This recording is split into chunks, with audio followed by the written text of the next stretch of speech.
Hey everyone, it's Jonathan here, founder of Driving Academy. In today's video, we're going to be talking about 4 ways that you can actually save money on fuel. So if you're in the trucking industry itself, fuel is going to be one of the most important and biggest expenses that you do have. Now, especially if you're an owner-operator, your job is to make sure that you're keeping as much profit in your pocket at all times. Now, for those people who don't understand, profit is going to be all the money that you make minus all the money that you spend on expenses. Whatever's left over is your profit. Now, in trucking itself or in any business, it does not matter how much you make, but it matters how much you keep. Today, we're going to be specifically talking about 4 different ways that you can actually keep more and spend less on fuel specifically. So the first tip when it comes to saving money on fuel itself is going to be making sure that we understand the beauty of fuel cards. So fuel cards, pretty much what it is it's kind of like a company that made deals with all of these different other fueling companies out there. And they, because they have so much volume, they have a special rate. So you can probably get discounts instead of just buying randomized fuel at all these different locations. So the cool thing about this, and the thing that you do have to understand, is before you actually choose a fuel card to go with, is going to be, okay, what are the perks? It's kind of almost be like a credit card. Maybe there's some cash back, maybe there's some bonus points or anything like that. So you really want to understand the ins and outs of the actual fuel program itself. And you want to see what kind of route you're taking, because you want to make sure that they have participating vendors or participating fuel pumps in the routes that you're mostly in. One of the benefits that we like is going to be the eCapital fuel card. They pretty much have 16,000 locations nationwide, and they have a whole bunch of benefits and perks of being part of their program. But actually spending less money on the fuel that you're buying is way number 1 on how you can actually save money on fuel. Way number 2 you can save money on fuel as a truck driver is going to be improving your route itself, right? Because fuel is spent, the more you drive, the more money you're going to spend on fuel, right? It's a miles per gallon game. So there's new technology out there that's called advanced GPS routing technology, and that gives you the most advanced route for fueling efficiencies. That being said, it is super important that if you're getting from point A to point B much faster and less miles, you're going to be saving a lot more money on fuel. So understanding that is going to be super important, and definitely a technology that you want to take advantage of. Way number 3 to actually reduce the amount of fuel costs that you have is going to be reduce the idling time. So idling just means that the engine is on and you're not really going. This is definitely not a good use of your time. So after doing some calculations and some research, 1 hour of idling time pretty much consumes almost a full gallon of actual fuel. The exact number is 0.8 gallons, so 80% of a gallon of fuel is consumed in idling time. What actually that means is probably like $20 to $30 per every 10 hours of idling time. So it's not like I'm going to be idling for 10 hours straight, but over a course of a week, over a course of a couple of days, you might be idling for that long. There is a great alternative called an APU, Auxiliary Power Unit.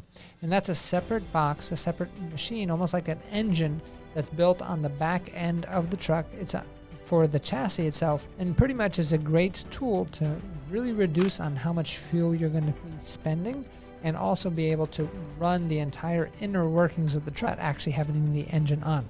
So for instance, in the summertime, if you want to sleep with your AC on, instead of sleeping with the engine on, which is going to spend a whole lot of money on fuel, all you really have to do is put on the APU unit, or Auxiliary Power Unit, and that's going to reduce a lot less fuel, and it's also going to make sure that you have enough power inside your cab to run things like your AC. If you have a TV inside there, your fridge, all of those things can run while your engine is off, so you can save a lot more money on fuel. Way number 4 to actually reduce money on fuel is going to be tires. Now, why would tires help you reduce money on fuel? So there are tires out there where if you keep it the proper inflation, that means you're going to be a lot more efficient when it comes to fueling itself, right? Because you're not going to have to spend as much energy on the engine side to actually do fueling. That being said, what does this actually mean? So if you go to LRR tires, which means low rolling resistance tires, you can actually have a 3% savings on your fuel cost itself. Now you might be thinking, well, what the hell is 3%? In trucking, 3% is everything. Because if you can reduce 3% by thousands of miles, by hundreds of trucks across your fleet, that's a whole lot of money. So when you actually do the math, when you're talking about 100,000 miles annually at 6.5 miles per gallon on average, right? And $3 per gallon is a lot more than $3 a gallon now, but with this math, when this was done $3 per gallon, you're You're talking about $1,300 to $1,400 per year in saving. Now you times that by a couple hundred trucks like these big fleets have, that's a huge savings that they're going to have. If you times it by your truck itself, $1,300 can get you a nice plane ticket to someplace super nice that you can go take a vacation on that you really didn't have to work hard for. So it's all about how much money can you keep in your pocket by the end of the year so you can actually live the lifestyle that you want. No need spending that money on fuel when you don't need to.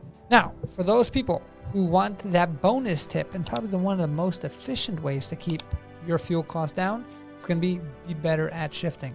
So when you understand the inner workings of an engine, RPMs is probably going to be the most important thing when it comes to the actual consumption of fuel.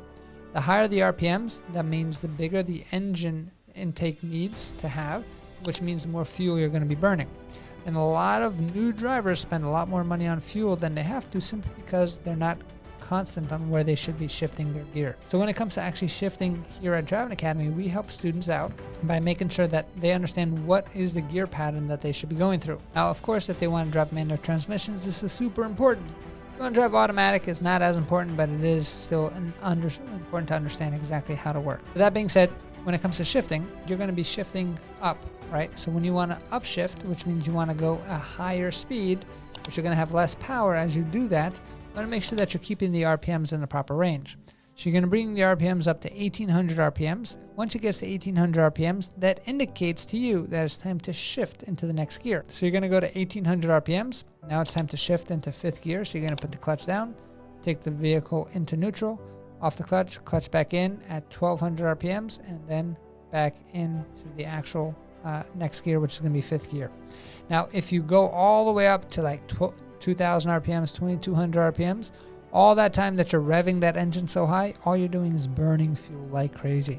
So you want to make sure that you're keeping the RPMs as low as possible to make it as efficient as during the actual driving portion, because if that's happening, that means you're going to be spending a lot less money on fuel. So this is definitely something, when you're paying attention to it, it can make a big difference to your profit. Whether you're a driver of a company, it's important to understand, because if you have aspirations of becoming your own boss one day, that is going to be something that you're going to have to pay for out of your own pocket. So I hope this helped you out. These were a few different ways that you can save money on fuel and keep more profit in your pocket as an owner-operator, as a driver. And if you want to get yourself a CDL license so you can become an owner-operator one day, I definitely invite you to come to our facility here in Linden, New Jersey if you're in the area. If not, check out our website, cdldrivingacademy.com. We have locations that are planning to open up nationwide. We're here to help you out and guide you through every step of the way. Thanks, and I'll see you soon. Hey, thank you so much for watching this video. If you like it, make sure you hit that like button. Also, subscribe to our channel. It's really going to help us out. Click on that button. And if you want to continue yourself on your road to freedom, here's more videos to watch. There's endless amounts. Hopefully, we get to see each other one day very soon. Thanks.